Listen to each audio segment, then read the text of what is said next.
So, America, we really need to quit meeting like this. Seems like Portland only makes national news when there's a violent protest. And sure enough, here we are again. Thanks to some thrown milkshakes and a video of a conservative writer getting beat up.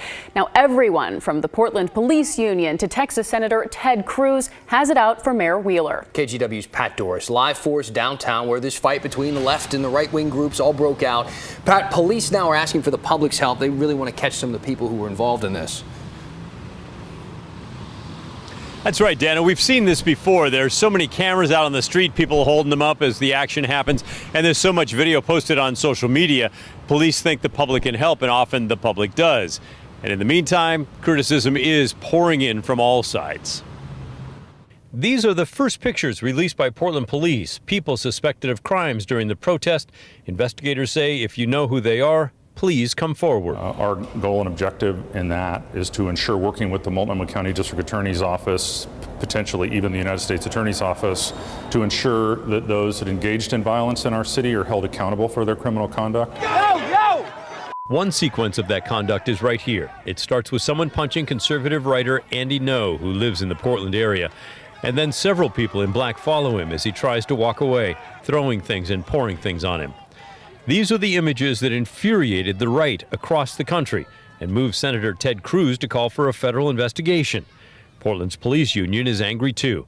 It issued a statement that reads, if this violence had been directed at Antifa, there would have been an immediate call for an independent outside investigation. This is a perfect example, it reads, of Portland politics at work and why our great city is now under the fire of the national media. The union also accused the mayor of handcuffing officers, not letting them move quickly and forcefully to stop the violence. But the mayor's advisor on public safety, who used to be the president of that same union, said that is not the case. You know, the mayor's been very clear about goals and objectives for events like this demonstration.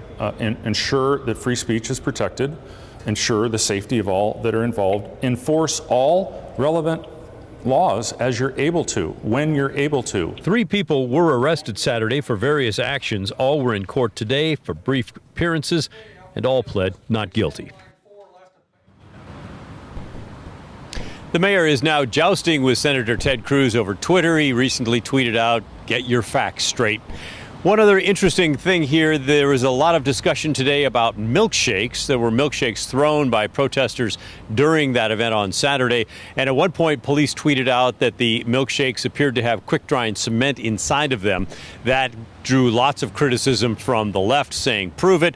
And police now say that it came from a lieutenant who thought he smelled cement in one of them and that there was some stinging on someone's face who got hit with it. But they admit they did not take any evidence and probably cannot prove it.